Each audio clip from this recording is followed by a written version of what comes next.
All right, folks, welcome to the Gritty Podcast. I'm your host, Brian Call, and today we're going to talk about knee pain, achy knees, fixing knee issues, and how that's done. So there's a lot of you out there that have jumper's knee or knee-itis or some kind of knee problem, knee pain. Like a lot of guys can put on a heavy pack, and they're like, I feel really good until they bend their knee to quite a degree, and then it's like the knee gives out, right? Because a lot of times they don't have strength beyond that range of motion because they never put themselves with a knee under load that bent. You know, if you never, use your muscle in that position, you don't have muscle in that position. And take it back to having two extreme knee injuries, like even that physical therapy when you're coming out of your brace, like after surgery. Because you had surgery. I had two knee surgeries on the one knee, and they were pretty extensive. And that range of motion, like you don't think about it because a month ago or 8 weeks ago you were normal. When you come out of that brace and you go to even straighten your leg or bend it a little bit, it doesn't want to go. It doesn't want to go, and it hurts bad, And so even in a 15-minute period of sitting there stretching, like putting your knee on the table or your foot and pulling your foot towards your knee, you can see in 10, 15 minutes it starts to gain more range of motion. More and more over that time. And you take it in a life situation. If you do this every day, which I always haven't been very good at all the time, and if you do that, your range of motion is going to disappear. No, it does. It goes away. And maybe it's not so much as your range of motion as your strength through the full range of motion. Right. Sometimes, you can squat just fine, but as soon as you have any load there, you're unstable. And you can be an extreme athlete. One of the things that was fascinating to me was to see an extreme athlete, like let's say a guy that plays basketball and runs back and forth all day long, right? Yeah. And then when you put a bar on him, he can't squat past parallel. Yeah. And it's like, how is that the case? Because he plays basketball and jumps all the time, but he doesn't ever have to go that low, his butt to the floor low. Right. Very often, and he doesn't have to do under load, especially if you're a big center type guy. Yep. And so it's very common for a guy to be really fit, but have really bad movement and strength at the edges of their movement patterns or typical movement patterns that can really leave them vulnerable to injury. Yeah. So these knee issues, and the older you get, they happen. And I've talked about this before. One of my favorite movement specialists is Kelly Starrett. He wrote the book, The Supple Leopard. I covered that in an earlier podcast, or a couple of them really. But he has this video, which I'll put a link to in the description field of this podcast. So if you go to briancall.com, go to our podcasts, or if you go to our YouTube channel, you'll find the video version of this podcast if you're not already watching it. And in that description, we'll have a link to some of these videos with Kelly Starrett describing the very things I'm going to talk about today. So one of the comments that he made, and I heard this, I don't know, I think this came out in like 2010 or 11 or something. It was a while back. He said in this video that I've never seen someone with a perfect squat also come into his office, because he's a physical therapist, also come in with all these horrors. And he was talking about knee pains, just all these jacked up knee problems. So he's like, people that he watches that have a perfect squat do not have knee horrors and problems and achy knees. So he talks about how people will go to their doctor and their doctor will say, hey, don't squat. Stop squatting. Your knees aren't built for it, blah, blah, blah. And he's like, and you ask a guy like, okay, doc, what do you mean? What squat are you talking about? Or if you ask someone to do a squat, most of the time they don't squat, they do a knee bend. They just bring their knees forward and they just knee bend. Yeah. It's a completely different movement and it causes problems. So if it's true that people with really good squats don't have knee pain, then it's important that you figure out how to do a squat right. Do a squat, get good at doing a squat, do it the right way. And it's like this magic knee fix. Because the fact is, in Western world, we don't squat. When I was in Japan, I was there as a missionary. We would sit outside the 7-Eleven and everybody would just squat. And every toilet was a hole in the floor. And so you'd squat over the toilet. We didn't have Western seats. And then when we were at someone's house, we sat cross-legged or on our knees at a table on tatami mats. We didn't have chairs. Yeah. And so in Western society, we are wrecking our bodies in a way that in Asian society, they're not, because they squat all the time. They never lose their ability to squat. They squat as children. They squat every day as adults. Yeah. And so they have this fluid range of motion. They can sit in a squat position forever. It's the most natural thing in the world. That's how you take a dump. But you put kids in school here and in a chair and then on a Western style seat, and by the time they're 6 years old, 10, 12, they've lost it. Yeah. They can't squat. I remember getting to Japan and trying to squat, and I had to like hold on to a pole or I'd fall over backwards. It's pathetic. Yeah. And my legs were burning the whole time. Practice and here I am like 19. More, huh? Yeah, I was like, what? What, are you kidding me? And so over 2 years, out of necessity, out of custom, out of, being part of that culture, I developed a squat, right? Not under load, but just body weight. But I could sit in a squat for 45 minutes to an hour having a conversation with someone at the park because they didn't sit at the ground. They just squatted. Right. And when everyone in the country squats and they do it with such ease and they don't like shake their legs out afterward like they're tired, you're like, wow, we're different here. Yeah. And so I brought that home, and I have always done a good squat. Now, some of the things that people don't realize when they're doing a squat is, your tibia is your shin bone. Right. And when your shin bone leans forward, your femur, which is like your thigh bone, right? Yep. It puts shear pressure on the shin bone. Yeah. Okay. If that shin bone is vertical, which is a cue for doing a proper squat, you want that shin bone to stay vertical as you squat down to the ground and as you squat back up. Squat down like you're going to take a dump in the woods. When you squat down, that shin should stay as vertical as possible. Right. Okay. And that means the knee doesn't put as much shear pressure. If the knee comes forward, like over your toe a lot, yep, and then you squat down, well, now you're putting all that shear weight and pressure like on your meniscus. They say your meniscus is 7 times more slippery than ice on ice. Right. You're talking about something that's remarkable. Yet, when you put it under these repetitions over and over and over again with a knee bend, you're putting tremendous pressure on that knee joint, and it's causing lots of pain. Yes, and we went over it today today with me, lifting and stuff like that, and I just never been taught the correct way, that's what I wanted to do. And that was one of the more extensive tears I had in my knee as well, was the meniscus, along with the LCL, PCL, MCL, whatever. But when I was in the gym, I did have a little bit of knee pain. Yeah. I never knew that it would relate to this. Right, and right. Nobody ever told me or showed me. If a good squat cures knee pain, or prevents it or makes your knee much more stable, what are the cues? It's really hard to do this kind of podcast because so much of that is visual. Yeah. That's why I'm going to put the link to the videos in the description. But at the very least, we can talk about the concepts, continue talking about some of the concepts that happen here. And one of the things that we did today was the box squat. Mm-hmm.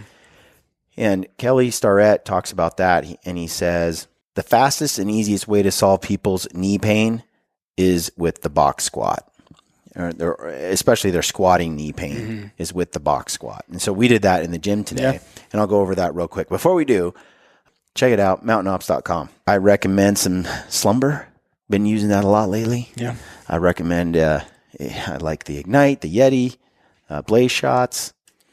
I like Biotics, Renew for those happy poops, all those things. So check that out, and you need whey protein, all of it. Also, Sissy Sticks. Use the code GRITTY. Get yourself some sweet trekking poles.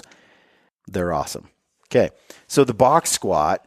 When I talk to someone who says, "Oh, I have knee pain," or "I don't like to squat," it hurts. The first thing I am like, "Well, show me a squat," and it's just terrible. Yeah. Most people can't squat. They don't know how to squat. They squat poorly. They don't have ankle mobility. They don't have hip mobility. When they go down, their knees come forward. They're doing it all wrong. Right. It's like, well, no wonder. And then you add 100 or 200 pounds to that. Mm-hmm. It's not a wonder that you're in pain from squats. If I squat like you squat, my knees will be wrecked every day. Every time I squat, when I'm done, they'll be sore for days.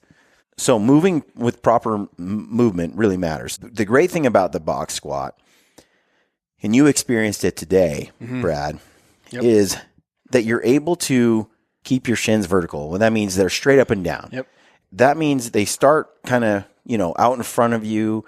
You're sitting on a box or a chair, anything. Yeah. And you've got to stand up without bringing your knees forward or your feet back. And when you do a box squat properly, you've got to squeeze your glutes and your hams and your hip flexors. Like all that stuff has to engage to get you off the chair. Right. And a lot of people, when they try to do that, they're like, I don't know. They can't get off the chair. Yeah. They can't even stand up. Yep. And so a lot of times what they have to do, and I've done this with some friends of mine that were overweight or just not in shape, I'm like, you're going to have to build the muscle just by falling to the box, just the downward motion. And so you start standing up and you just go back and you're basically your knees and your hips bend at the same exact moment. Right. You lead with your butt. Your butt goes back and your knees bend at the same time. Too many times what you see is a dude stands there and instead of their butt going back, their knees go forward. And that's their squat. And that's not a good squat. The butt goes back and the knees break at the same time. That keeps my knees from going forward, keeps my shins vertical. And a lot of times a guy can only do that on the way down. Yeah. Because he gets down to the chair and you're like, okay, now stand up. And he's like, I can't. I got to slide my feet back and lean forward to do that. And that's not the exercise. The exercise is feet out in front of you and you just kind of rock your chest forward, but you're using all these muscles. Yeah. You call it finding their butt. They have no idea how to engage their butt. Their glutes, they don't use them ever. Right. So they don't know how to use them. And it's a completely different exercise when you engage your glutes and your hams to get up out of a chair than when you engage your knees. Yeah. It'll show you your true weaknesses, I guess, It really does. Yep. It seems really like you're not exerting a lot of energy. Right. You're just trying to find your butt again. Yeah. You're just trying to find the muscles again and engage them. So in a box squat, sometimes a guy or gal has to fall into the box. And so here's a diagram right here for those that are watching. This is out of The Supple Leopard by Kelly Starrett. And he has these diagrams and a write-up on how you do the box squat. The point is to lean back. You lead with your butt, you break your knees, and you're instead of falling down, you land on a box or a chair. And you start with the box or chair that's pretty high so that you can actually, get some confidence. Yep. Then you can slowly lower that box so it's lower and lower. As you build those muscles you build those muscles up. But you always use the chair or the box for a while to get your muscles back to do the basic exercise. Right. Once you're feeling those muscles engage and you're having an aha moment and you're like, oh, this is what a real squat is. Yeah. Then you can start, doing some Adding the weight and doing the squat without the box. Whenever you're doing a squat, there are certain faults that are common and they have these nicknames or these labels, right? And on this box squat, he has this knee forward chair fault, which that's what you were doing today. Yeah. You're on the box and I'm like, okay, stand up. And then you lean your knees forward, your feet back, and you stand up. Yeah. Well, now you're not engaging your glutes or your hams. You're standing up out of the squat using your knees. Yeah. If you go and you Google box squat or Kelly Starrett box squat, you'll see these things and they'll make more sense to you. That's one thing that you do to fix the squat. Now, one of the faults that is common is the knees caving in on a squat, and that's what Brad does when the load gets really heavy. And it's called, I think, a Vargas fault, and it's not good, and it can cause problems. The other one that I struggled with years ago was the butt wink, and that's when you go into the bottom of a squat and your pelvis rolls forward, just tucks in. It's called a butt wink. That can really bulge. You have a 200, 300-pound load on your back. Yeah. You come down, you do that, and your disc bulges out the back, So it's something you've got to be careful with. You have this overextension fault where your back curves big time and you're arched the wrong way.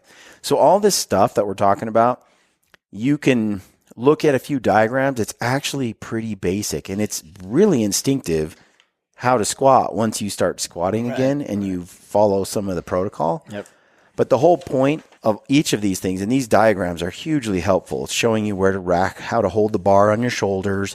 If you get this book, The Supple Leopard, it is amazing. It can really change your body movements. It can really teach you some things. The whole point of having a good squat, like we said earlier, is to have good knees and good strength. Yeah. This transfers over to your whole life. Yeah. It doesn't do you any good to have a good, healthy squat in the gym, and then when you go out on the mountain, you do a knee bend. You know what I mean? Like, as you reinforce good movement patterns in the gym under a controlled situation with a controlled load, you can take that same movement pattern into the mountains, and you can use and move objects and move weight with good, healthy movement patterns. Right. So you're not like really hurting yourself. It's not repetition. So when I'm going up a hill or down a hill, I'm careful about how I keep my shins, like how vertical they are. Right. I try not to have my knee come really far forward when I'm going up or down a hill. And that way I'm not putting all that shear pressure on the joint. My femur and my tibia aren't just screaming at each other as that shear weight is going across my tissues, my soft tissues. Yeah. Those little things make a massive difference. Yeah. And it's the same thing with shoulder movements. You know, a lot of guys have really bad shoulders. Yeah. Some of that's because, like, every time they draw their bow or every time they do a pull-up, they let that ball and socket pull out of the joint. Yeah. They dangle on their connective tissue, and then they engage and pull up. And it's like, yeah, no wonder you're jacked up, because you're not setting those muscles in place and pulling and moving with good patterns. Yeah. So these things all add up over time. I wanted to talk about the squat because, you know, as much as I can on a podcast, I should do some videos about it, but I just want to turn you on to the tools so you can go and watch some of this stuff from real pros and learn from that and improve your own body mechanics and your own fitness. If you walk away with anything from this, just remember this, that knee forward positions are brutal on the knees. When your knees come really far forward, they're brutal. Now, I do one-legged squats, and they're impossible to do without the knee coming very far forward, right? But I've developed this strength over time. After I had really good strength with the knee not coming forward, I've honed strength when I'm beyond that position and the knee is really far forward. I'm still good. Yeah. And I think that's important. Like, I didn't just jump straight to a more advanced move. It's the same thing. Like, I can clean and jerk a lot of weight. Well, that bar is linear. I can pull it from the ground, up my body, catch it in the rack position on my shoulders, and then I can put the bar over my head. Well, you can't pick up a stone the same way that you pick up a bar. Yeah. You know, when I go to pick up a bar, my spine is neutral. I try to keep my back flat and keep everything locked on my neck and everything else. And so when I pull that bar up, everything's linear. There's no lateral movement in that, right? Like the bar comes up in a linear way straight up. Well, we know when we're on the mountain and we're carrying a pack and it's sloshing from side to side, there's a lot of lateral weight that you got to carry, right? Maybe you do have to bend your back to get that thing up. You can't keep your spine neutral, right? You can't clean it the way you do a bar. So things like picking up a big stone, those are good movements that help you develop muscle on those outer fringes. Right. But man, learn the basics first. Get your body back first with the linear movements and the stable movements that you can do like in the gym. And then once you do that, then start messing around with some of the more exotic stuff that then builds muscle, you know, in a more functional way. Yeah. You know, moving a bar in a gym is still really functional. It's crazy functional. But when you go and pick up a stone off the ground that's 100 pounds, and you're going to try to put it up over your shoulder and then drop it behind you, it's a different ball game. It's really good. I think 180 pounds was the stones I was chucking around at one point, and picking that stone up is a whole different set of skills, you know. And like I said, it really does translate into mountain fitness really well, having that strength. For sure. So I think that kind of covers what I was going to say. Like I said, keep your knees back. At the very least, knee forward positions are rough on you. Go check out the links to some of these videos I'm going to put in there and watch some of that. It's really instructional. Get the book, The Supple Leopard, and start combing through that. He also teaches you how to do all that soft tissue work with the lacrosse ball and the rollers and all of that. And that is in stretching, different stretches and stuff. And that's all so big. On an upcoming podcast, what I want to do is go back to some basics and share with you some programming that I recommend for folks that have been out of the game for a long time and want to get their body back. Kind of the starting strength approach that I would take. Like, I like Starting Strength by Mark Ripito and his program. I have some others that I pulled, like little pieces I pulled from others that I like to use, but a cadence and a schedule that I would recommend someone who's been away from the gym for a long time to start with. We did this today. Mm-hmm. You haven't been in a long time. Right. We could have smashed some like CrossFit WOD, which we looked at, and I was like, man, I started, talking to you about it. I'm like, you know what? Why don't we just do the basics? Yeah. Basic movements under load, squat, deadlift, press, bench press, pull-ups. Build that foundation. Take a day off. Hit this next routine. We didn't exert a ton of energy. Right. Like, you weren't breathing hard. It was 3 sets of 5. The rep scheme, I think, is really important. The loading is important. We did that today. Yep. Overall, it's like, I don't know. And then tomorrow you're going to be sore everywhere, Yeah. And I said this the other day on a podcast, which was, don't crush yourself. And I think that's important. Yeah. Like, stick with something that's moderate, that you can do, that you won't fail on, and stick with that for 2 weeks, 3 weeks, 4 weeks. Because too many times people come in, smash themselves, and then they are messed up. Yep. And don't want to do it again. And then they don't want to do it again. Yeah. Yep. And I think the best way to regain fitness is inch by inch, little by little. Yeah. It's not something you just get overnight. And you and I hunted together, and you'll probably beat me to the top of most of the mountains. Right.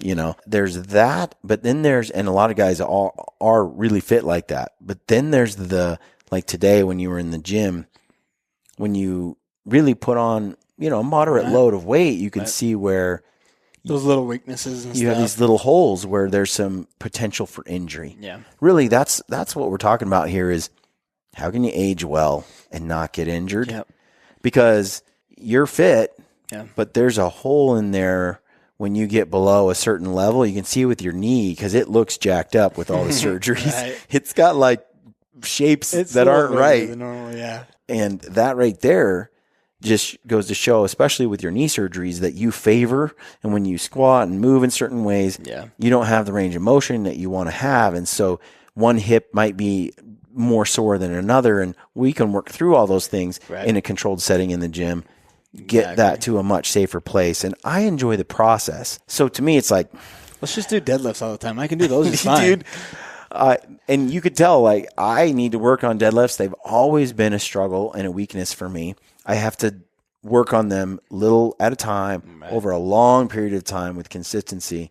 Where the squat, you can give me whatever load you want and I will crush it. Right.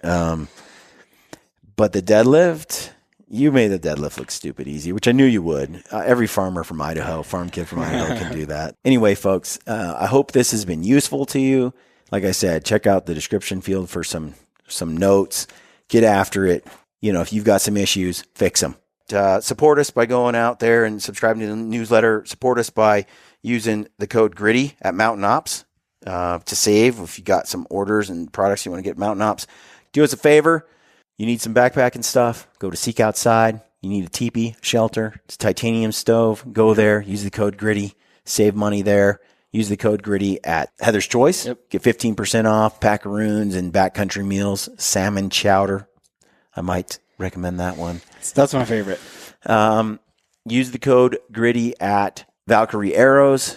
Get yourself some sick broadheads. For some trekking poles, check out Sissy Sticks. And also use the code GRITTY at Graxaw Game Bags and get yourself some stupendously lightweight game bags. Yeah. Be warned, though, They are not for boned Yep. game. They're for deboned game.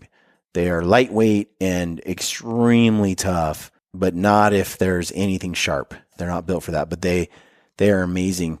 Lampers and I used them all season, from tar to bear, to mule deer, and those bags are sweet. So check those out.